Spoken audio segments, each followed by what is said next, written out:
여러분, 만약에 타임머신을 타고 중세 시대로 뚝 떨어진다면 과연 어디가 좋을까요? 흙냄새 풀풀 나는 시골, 아니면 사람들로 북적이는 도시. 오늘 같은 하늘 아래 살았지만 이건 뭐 거의 다른 행성에 살았던 거나 마찬가지였던 중세 농민과 도시민의 삶을 한번 제대로 비교 분석해 보겠습니다. 자, 그럼 본격적인 이야기 시작하기 전에 여러분 마음속으로 한번 정해보세요. 나는 과연 농민 타입일까? 도시민 타입일까? 낭만적인 전원 생활을 꿈꾸는 농민? 아니면 기회의 땅에서 한 방을 누리는 도시민? 이 질문, 오늘 이야기 끝날 때까지 꼭 품고 계셔야 합니다. 땡땡땡! 자, 1라운드 시작합니다. 뭐니 뭐니 해도 인생에서 제일 중요한 건 바로 먹는 것 아니겠어요? 과연 이들의 밥상머리에서는 얼마나 치열한 차이가 있었을지 지금 바로 공개합니다. 와, 일단 시작부터 게임이 안 되네요. 매일 먹는 빵부터가 클래스가 완전 다릅니다. 농민들은요, 호밀이나 보리로 만든 뭐랄까 거의 벽돌 씹는 느낌의 거무튀튀하고 거친 빵을 먹었어요. 맛을 위해서가 아니라 그냥 생존을 위한 연료였던 거죠. 근데 도시민은요, 입에 넣으면 사르르 녹면 부드러운 하얀 밀빵을 먹었습니다. 아, 이게 사는 거지 하면서 맛과 향을 즐길 여유가 있었던 거예요. 자, 저녁 식탁으로 가보면 이 차이가 정말 어마어마해집니다. 농민의 식탁에는 1년 365일 거의 뭐 복사 붙여넣기 수준으로 포타주라는 멀건 잡곡죽이 올라와요. 단백질이요? 가끔 운 좋으면 달걀 하나, 아니면 소금에 그냥 푹 절여진 청어 한 조각? 이게 다였습니다. 근데 도시민은 어땠을까요? 퇴근길에 시장에 들러서 이렇게 외치는 거죠. 사장님, 오늘 고기 좋은 거 뭐 들어왔어요? 신선한 고기, 생선, 치즈, 골라 먹는 재미가 있었달까요? 심지어 마시는 맥주조차 퀄리티가 달랐어요. 농민이 집에서 대충 만든 가양주를 마셨다면 도시민은 전문 길드에서 만든 요즘 말로 수제 맥주를 마셨다는 거죠. 그러니까 한마디로 이겁니다. 농민한테 고기는요, 1년에 한두 번 먹을까 말까 한 명절 특식이었어요. 근데 도시민한테 고기는 그냥 오늘 저녁 뭐 먹지 하다가 장바구니에 담는 일상적인 식재료 중 하나였다는 거. 이 단백질 섭취량의 차이가 곧 삶의 질을 결정했다고 봐도 과언이 아니겠죠. 자, 2라운드입니다. 이제 배도 채웠겠다. 일을 해야겠죠? 일과 가족. 먹고 사는 문제만큼이나 중요한 이 영역에서는 또 얼마나 다른 세상이 펼쳐졌을지 한번 들여다보겠습니다. 도시의 삶을 이해하려면 이 도제라는 개념을 꼭 알아야 해요. 쉽게 말하면 기술 배우러 온 견습생인데요. 그냥 회사처럼 출퇴근하는 게 아니에요. 아예 스승님 댁에 들어와서 같이 먹고 자고 거의 뭐 가석처럼 지내는 겁니다. 일종의 숙식 제공 기술 연수생 같은 거죠. 바로 이 도제 때문에 가족의 의미 자체가 달라집니다. 농민의 가족이 다 같이 밭 갈고 씨 뿌리는 농업 생산 공동체였다면요.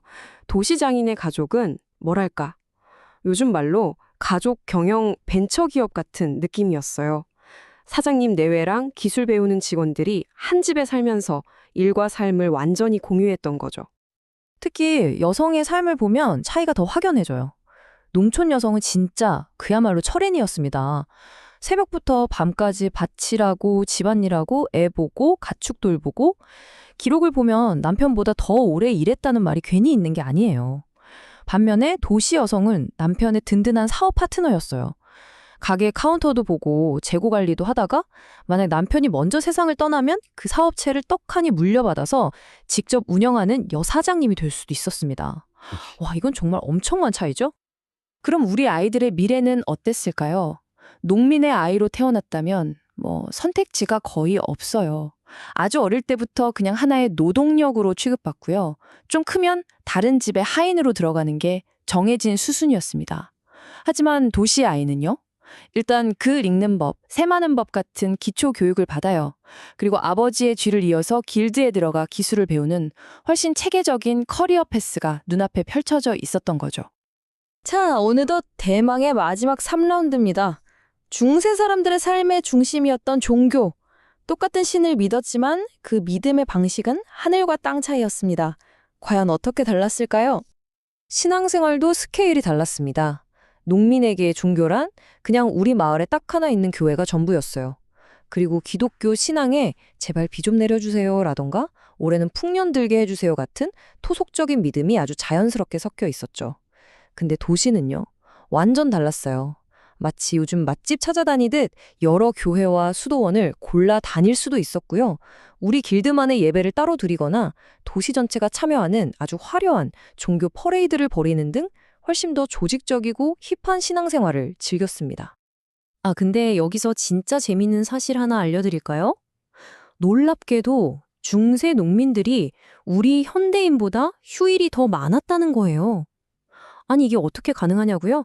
바로 수없이 많은 성인들의 축일, 그리고 각종 종교 기념일 덕분이었습니다. 매일매일 고된 노동에 시달렸을 농민들에게 이 휴일들인 정말 사막의 오아시스 같은 꿀맛 같은 휴식이었겠죠. 자, 한번 머릿속으로 그려보세요. 농민의 종교 생활은 이런 식입니다. 일요일이면 온 마을 사람들이 교회에 모여서 미사를 드리고요. 우리 마을 수호성인 축제가 열리면 다 같이 모여서 먹고 마시며 즐기는 거죠. 반면 도시민은요? 광장에서 열리는 스타 설교가의 강연을 들으러 가거나 우리 직업 길드 사람들끼리 모여서 예배를 드리고 도시 전체가 들썩이는 거대한 종교 행렬에 참여하는 시기였습니다. 심지어 글을 아는 부유한 도시민들은 혼자 집에서 종교 서적을 읽으면서 아주 개인적이고 지적인 신앙을 키워나가기도 했죠. 자, 이렇게 3라운드까지 모두 살펴봤습니다. 이제 최종 판정의 시간이군요. 과연 이 두 삶의 결정적인 차이는 무엇이었고, 이 이야기가 오늘 우리에게 던지는 메시지는 뭘까요? 최종 스코어 카드 한번 보시죠. 음식은 자급자족 대 시장경제, 가족은 농업 공동체 대 비즈니스 유닛, 신앙은 로컬 앤드 포크 대 조직 앤 퍼블릭. 뭐 하나 겹치는 게 없어요. 모든 면에서 그냥 완전히 다른 길을 걸어온 겁니다. 그리고 이 모든 비교를 딱 한 문장으로 요약할 수 있습니다. 그들은 같은 시대를 살았지만 정말이지 완전히 다른 세계에 존재했던 겁니다. 한쪽은 자연의 시간에 맞춰 살았고 다른 한쪽은 돈과 시장의 시간에 맞춰 살았던 거죠. 자, 이제 맨 처음 드렸던 질문으로 다시 돌아갈 시간입니다. 이 모든 걸 보고 난 지금 여러분의 선택은 무엇인가요? 고된 노동 속에서도 자연과 함께 순리대로 살아가는 농민의 삶인가요? 아니면 더 많은 기회 속에서 치열하게 경쟁하며 내 길을 개척하는 도시민의 삶인가요? 어쩌면 이 선택은 중세시대만의 이야기가 아니라 오늘을 살아가는 우리 모두에게 주어진 똑같은 질문일지도 모르겠습니다. 여러분의 선택은 어느 쪽인가요? 예? 아주 어, 어, 잘 중세의 삶의 모습들을 잘 정리해 줬네요. 솔직히 뭐 제가 느끼는 바로는 뭐 지금이나 중세나 도시와 농촌의 삶의 차이는 뭐 크게 다른 바가 없다라고 보여져요. 지금 현대인의 삶과 중세인의 삶의 차이는 엄청나게 크지만 도시와 농민 사이의 삶의 질의 차이, 삶의 모습의 차이, 뭐 이런 것들은 중세나 현대나 크게 다를 바가 없는 그런 요소가 있겠죠. 아무래도 농촌은 가족 공동체, 가족 중심의 노동, 농업 중심의 노동 공동체, 농업 공동체적인 요소가 있고 음식 문화라든지 종교적인 모습이라든지 이런 것들이 이제 조금 더 토속적이고 그런 요소들이 더 많이 있을 수밖에 없는 그런 요소들이 있고요. 도시는 이제 그런 면에서 이제 굉장히 발전된 다양한 트렌드를 보여주고 또 상업 중심의 뭐 말하자면 회사 중심의 길드라고 해서 이제 그 당시에 이제 뭐 수공업자들이라든지 상인들의 모임이었죠. 그런 말하자면 지금처럼 얘기하면은 이제 노조 같은 노조라고 하긴 좀 그렇고 이제 뭐라고 할까요? 그 연합체 같은 그래서 이제 어려서부터 기술을 배우기 위해서 이제 다른 집에 옮겨가서 사는 그런 경우들이 많이 있고 이제 가족 공동체가 이제 쉽게 이제 깨지는 또 다양한 형태의 가족들이 만들어지는 그런 모습들 있었고요. 그래서 본질적으로 도시와 농촌의 삶이 이 현대나 중세나 크게 다를 바가 없다. 이렇게 이야기할 수 있겠죠. 그렇지만 현대와 중세를 비교하면 엄청나게 큰 도시의 모습도 그렇고 농촌의 모습도 그렇고 그렇겠죠. 적어도 이런 모습들이 이 삶에서 그러니까 우리가 예상할 수 있는 어느 정도는 예상할 수도 있고 생각해 볼 수도 있는 그런 면들도 있었던 거죠. 물론 어떤 특별한 일들, 뭐 말하자면 이제 마녀 사냥 같이라든지 종교 재판이라든지 이런 것들이 있으려면 그냥 생각이 다르면 무조건 잡아다가 마녀 사냥을 한다든지 종교 재판을 했던 건 아닌 거죠. 대부분의 사람들이 말하자면은 무속 신앙 또는 민속 신앙 또 전해 내려오는 그런 습관 이런 것들을 다 갖고 있었는데 지금하고 비슷하죠. 어떤 정치적인 상황이라든지 어떤 전혀 다른 어떤 사회적인 요소들과 연관되는 어떤 하이 프로파일이라고 하나요?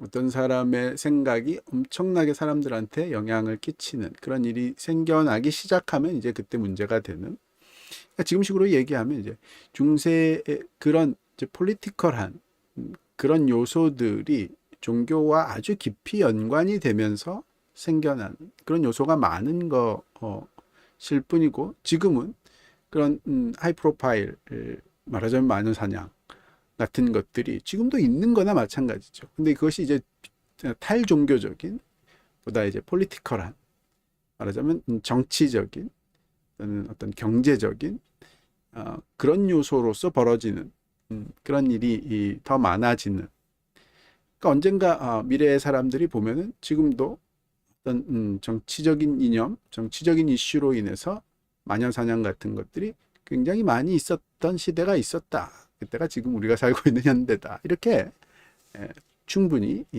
평가할 수 있는 그런 상황이 있겠죠. 그래서 이제 중세의 모습을 완전히 오해하는 그런 상황에서는 좀 탈피가 됐으면 좋겠다. 그것이 중세를 잘 알면 뭐 아는 것으로서 이제가 목적이라기보다는 현대 기독교를 잘 이해하고 현대인들이 기독교를 이해함에 있어서 어떤 큰 오해를 만드는 어떤 큰 산을 하나 또는 뭐 장애물을 하나 제거한다는 면에서 중세를 좀 더 올바르게 이해하는 그런 상황이 됐으면 좋겠다 하는 바람으로 또 이런 팟캐스트를 한번 또 만들어 봤네요.